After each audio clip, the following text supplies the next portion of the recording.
All right, game just ended, so we're gonna quickly talk about it. Lakers just won the series against the Houston Rockets, 98-78. LeBron James is absolutely incredible, y'all. LeBron James is the best. Yeah, I think he might be the best player I've ever seen in my life. Um, and I've never hated Bron. I've been a Kobe fan my whole life because obviously I'm just a natural born Lakers fan, and I never hated Bron. But like I never thought Bron like was the best ever for a while. But like I've been coming along to it the past couple years since he's been on my team. I'm like all the way there now. Like LeBron is the best player in the world. Ooh, they got LeBron on a prime right now. Hold on. And listen, the mission is always has stayed the same, no matter what my role has been throughout my career, and that's to go out there and try to dominate, try to make plays, try to incite my teammates, make them feel They got LeBron. I'm doing the thing right there. Obviously, we was going up against the odds to start. They got LeBron. LeBron's interviewing on Prime right now. I had the game of just finishing up. From the start of this game, just kind of getting into it. The start of this game, it looked like it might have been a back and forth. Houston was making some shots. Amen was spry out the gate. But the Lakers were going back and forth as well. Multiple people I want to give shout outs to today. First person I want to give a shout out to, outside of LeBron James, of course, outside of LeGoat James, I want to give a shout out to DeAndre Ayton, Rui Hachimura, and Austin Reeves. But I want to start off with Rui, man. First off, we're going to give Rui the Don DeMarco. Don DeMarco. Bang, bang, bang. Shit like that. Shit like that. Shit like Rui that. hooped his ass off today. Rui only missed two shots from three. One of the things that I think Jason Temp, I believe I had seen, is that Rui on catching threes, like catch and shoot threes this year, Rui's like 50 something percent, and he's like, if he's not the best in the league from catch and shoot threes, he's like top 5 in the league in catch and shoot threes. And that was something Rui did today. Rui decided that when he's getting the ball, he's gonna stop going for the pump fake, one dribble pull up. He decided that every time that he passes on the ball, he's gonna hit catch and shoot threes, and he went 5 of 7 for the field. Rui, salute, man, salute. Rui did his thing. Next person we're gonna go to, we're gonna do Aiden. We're gonna do the same thing, Don DeMarco.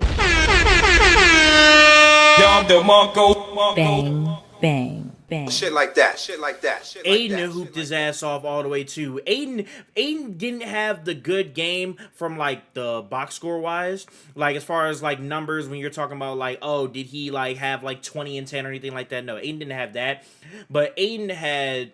Aiden was hooping his ass off. Aiden had 7 points and 16 boards, 16 rebounds, 16 boards. Did we kill Houston on the offensive rebound? We did. The Lakers had a total. We had 15 offensive rebounds. The Rockets had 8. I just want to, man, clap it up, y'all. We're just going. Clap it up for the Lakers. One of the best performances I've seen from the squad. And the last person, Austin Reeves. Austin Reeves, we'll do Don DeMarco too. Don DeMarco. Bang, bang, bang. Shit like that. Shit like that. Shit like that. Austin Reeves as well. Reeves, kind of, I want to say, if it was the second quarter or third, I'm pretty second or I think it was the third quarter. I think it was like around the midway of the third quarter. Reeves would put him and Aiden would go into pick and roll, and he would get Şengün one-on-one in the pick and roll, and Reeves would just attack the basket every single time and get an open layup. He had gotten like at least 3 to 4 layups on Şengün, just off of putting him in the pick and roll and having Reeves go one-on-one on Şengün. They just could not do anything to stop it. Absolutely great game. Our role players played great too. Jake LaRavia, I'm gonna give a props to Jake because I was shitting on Jake this whole series. Jake LaRavia was unplayable for a majority of the series, and LaRavia was playing his ass off. LaRavia was balling. LaRavia had gotten a couple steals, good deflections, had made some open shots too. LaRavia was doing really good. Luke Kennard still continue to struggle from the field. He did make one of his 2 threes, but Luke Kennard was just struggling his ass off. And then Marcus Smart, defensive energy. Marcus Smart had the second most plus minus on the team with 25. LeBron is the only one who had better. He had 26. But literally, Marcus Smart, bro.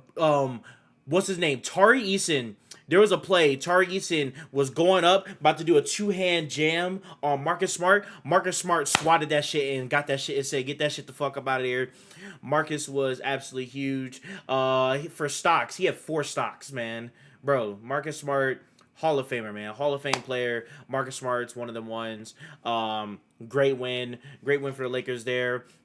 Şengün, Şengün did terrible, man. We held Şengün in check. Şengün was the worst player on the Rockets by far, minus 27, 17 and 11, but he was struggling to score. Aiden held that in check. He went 5 of 12 from the field, missed multiple free throws as well when he had gotten to the line.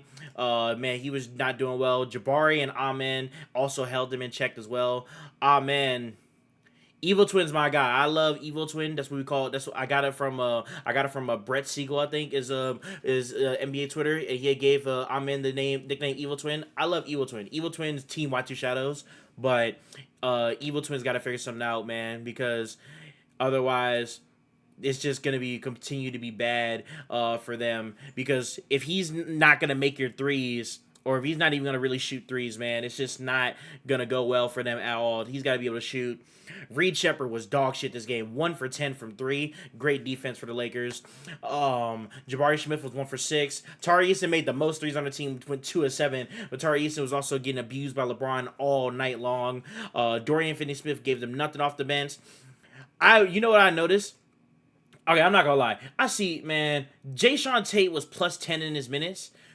And I think it's only because of garbage time minutes. But I swear, the moment I seen they put Jayshawn Tate in the game, and like Lakers still had like a bunch of their good players out, I was like, oh yeah, Ime gave up. Jayshawn Tate, who had been bad this whole series, Jayshawn Tate, who is one of the biggest reasons why the Lakers ended up winning Game 3 when they should have lost that game. Yeah, when I seen Jayshawn Tate was in the game, I felt Ime gave up there, and I thought it was like pretty much over. But yeah, man. The Lakers now. Oh, also, we'll talk more about those games later. I gotta go to work, so I can't really talk about the other games right now. So I kind of gotta rush. We're gonna talk more about Pistons, Magic, Cavs, Raptors. I'm gonna make videos on those right after this one. You guys will see those probably drop tomorrow. But because of the teams that were down 3-2 winning the games to make it 3-3, the Lakers, instead of having to play OKC on Sunday, they now have to play OKC on Tuesday. Ooh, excuse me, bless you. They now play on Tuesday. So now the Lakers get 3 days of rest before they have to play OKC on Tuesday, which is great. Rockets, you got to make a decision on multiple players. It's interesting because when they were up 3-0, if the Lakers had swept them, Rafael Stone and Ime Udoka were most certainly fired, and they most certainly were going to have to retool the roster all the way down. Now that the Rockets won 2 games, I wonder if they're still going to do that. If I was a Rockets fan, I personally think that you do have to sell on a lot of players. I think Tari Eason, you should let Tari Eason go. Şengün, I think Şengün should be traded. Reed Shepherd, you might want to sell high on Reed. Maybe want to sell high, but I don't know. Jabari, I'm not going to lie. Jabari, that little riff with him and KD, I think Jabari's probably going to have to get out of here too. They just have a lot of bad players. And then you guys have people coming back. You have Steven Adams coming back. You'll have KD coming back next year. You'll also have Fred VanVleet coming back next year as well. So you guys will have multiple different returning pieces. But like, if you trade a bunch of those guys, you get older really, really quick.